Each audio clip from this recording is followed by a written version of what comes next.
Good evening and welcome to the Friday edition of Sports Tonight. I know it's very difficult to put a smile on your face, especially if you're a fan of Nigeria's Super Eagles. But let's pick ourselves up. It's not over yet. Nigeria Super Eagles today received a sucker punch from the Pharaohs of Egypt.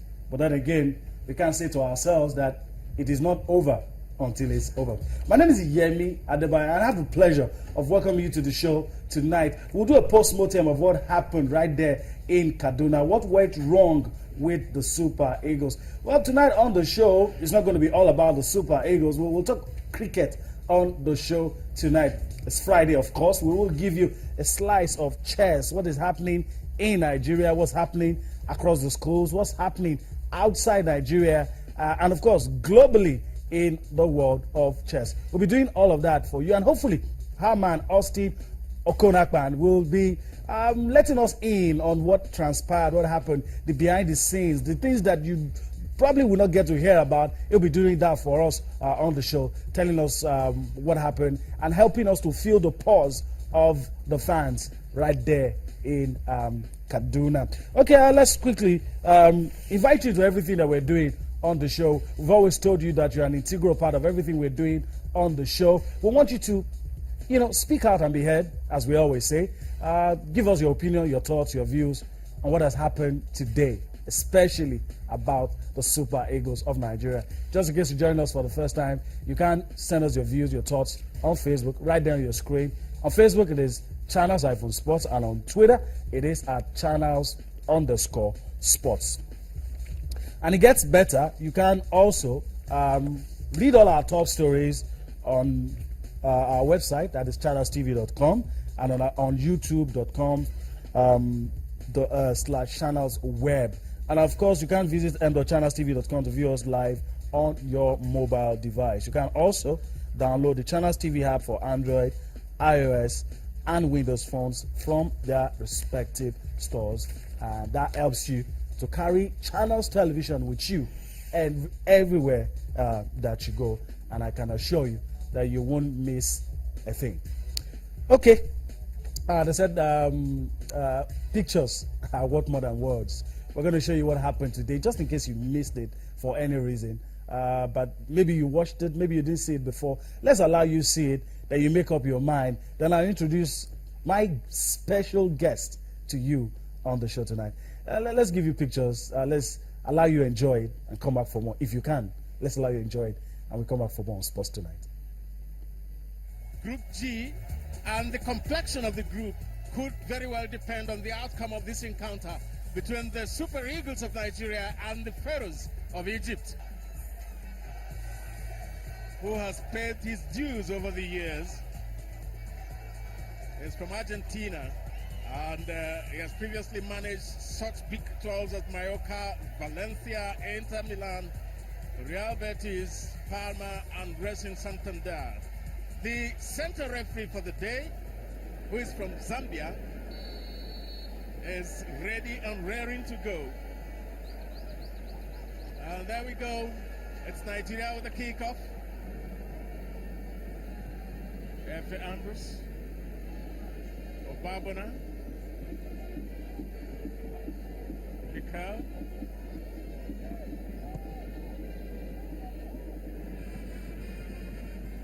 Etebo, Ihanacho, Igalo, Moses Simon. He wants to cut to the right. He's one to do that. Oh, goodness gracious me. And Nigeria's traveling it. And thanks to Kelechi Ihanacho, that was magnificent. He doesn't waste time. He takes it one time. And it rebounded, ricocheted off the post there. Egyptians were cut cold. And it was a Tebo who had the final touch. On the hour mark, Moses Simon had everything to do with it. Sets up behind Acho. His ball came off the upright, and the Tebo was the Africans are notorious for. They hold a 1-0 lead in the final moments of matches. That is what you get from Egypt. So this is a test of Maghrebian medicine right here in Kaduna. 3 minutes added on here.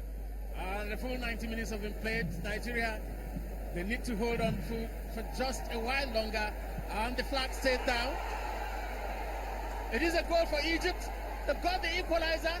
The Nigerian defense got flat-footed. They were waiting for the whistle to indicate offside. It was not forthcoming. The Egyptians were going berserk with celebration.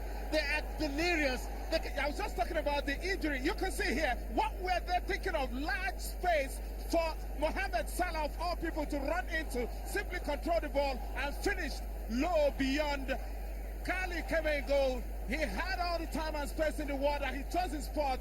And how about this for a pass from the substitute Ramadan Sobi? He kills it nicely, Salah, and simply rolls it beyond the Keme.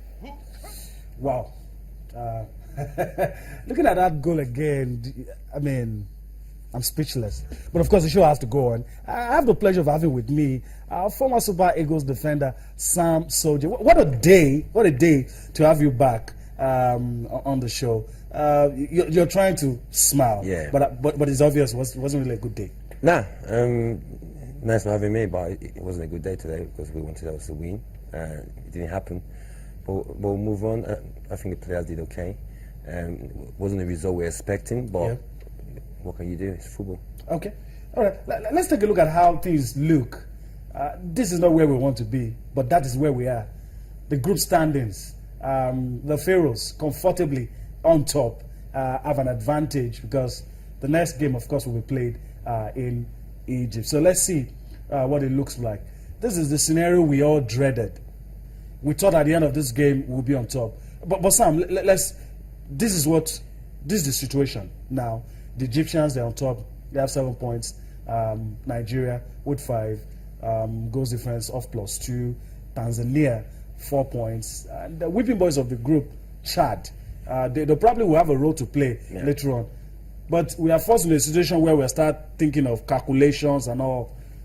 But react to what you have seen, knowing that we are going to Egypt for our next game. Yeah, it's always been a tough task, even before the game today. But and the main thing is it's possible. That's football. As long as it's possible, we keep hoping and believing. We knew we had to win today. Not winning today really didn't give us a good chance, but it's football, as I said before. As an ex-player, I know the players will still believe that they can win. Okay, all right. Well, let's do the hard task, Sam. There were some things you said that I didn't agree. Yeah. But I'll let the viewers listen and make up their own mind. That's a Group G table, 2017 Afcon Qualifier. But let's move on quickly. And Sam, we talked about the goal. Yeah. That's the most painful part of today's game. Yeah. And some said it was a gift. But you're here and you're telling me it was a bad goal to concede, but you won't still blame the defenders. No, sometimes it's about knowing how. I played in defense for so many years, so when the ball is not, when you got no pressure on the man with the ball, you have to drop. But what our defense was doing, they were still coming up, and I think that was a mistake. You always know once there's no pressure on the ball, you have to drop, and there was no pressure on the ball, and they moved up. It was a bad goal, but let's take the fact that we were playing against a very good team. All right, I'm very sure we're going to see the pictures now. But another controversial, a lot of people were claiming, okay, the goal was an offside. It wasn't. Was it a good goal? I think it was definitely not offside. It was a good ball, and it was well timed. And I just think it was a very bad goal to concede. As a defender, you just drop off when it's 2 minutes to go and there's no pressure on the ball. Okay, we're going to see the pictures now. You're a defender. Yeah. What should the team have done? One pass took out 5 Nigerian. Okay, this is it.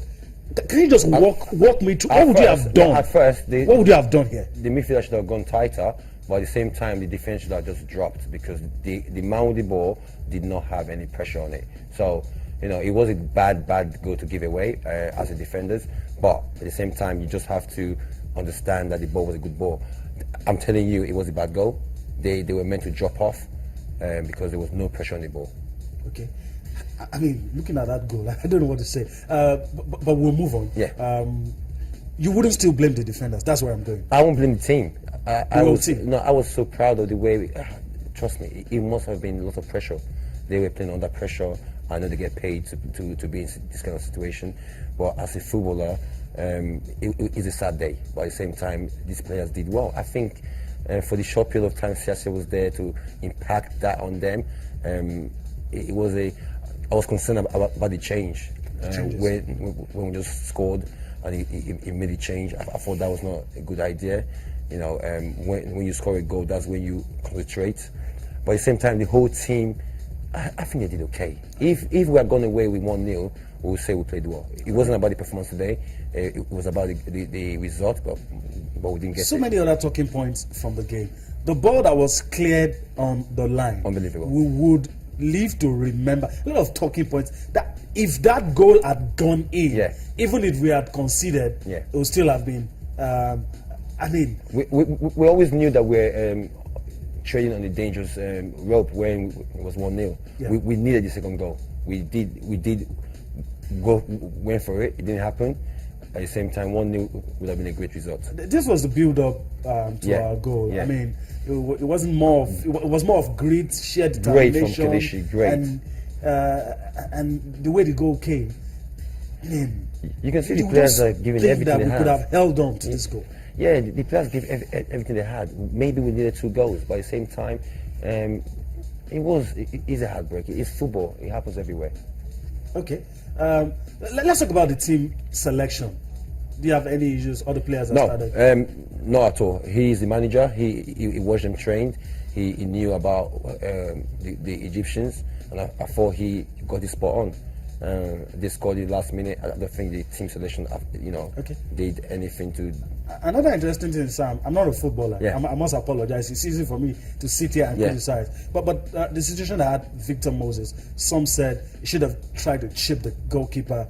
Others felt, I mean, going around the goalkeeper was, you've played football. Yeah. But what should he have done? In that split moment, it all depends on what he was thinking. If he thought chipping the keeper would be better, he would have done it. He would have done it. You know, it's easy for us to talk from being a fan or being a coach, but he's a player. He was thinking in that split moment, so he thought going around the keeper was the best idea. Okay. A lot of interesting, but another controversial moment. We're going to see that last action of the game. Last action of the game. That goal-bound move that the referee. It could have been worse, really. It could have been worse, but you know, if the time is up, time is up. You know. But if that had been against, I mean, just look at this. If that had been against Nigeria, what would we have said? Football don't work that way. It has happened now. It wasn't against Nigeria. You know, we move on. We carry on. If the time is over, the referee will close the game. It doesn't matter what side it was. So if that was against Nigeria, had luck, but it wasn't against Nigeria. It was a good decision from the referee. I think he did really well to stop the game because the time was up. Okay.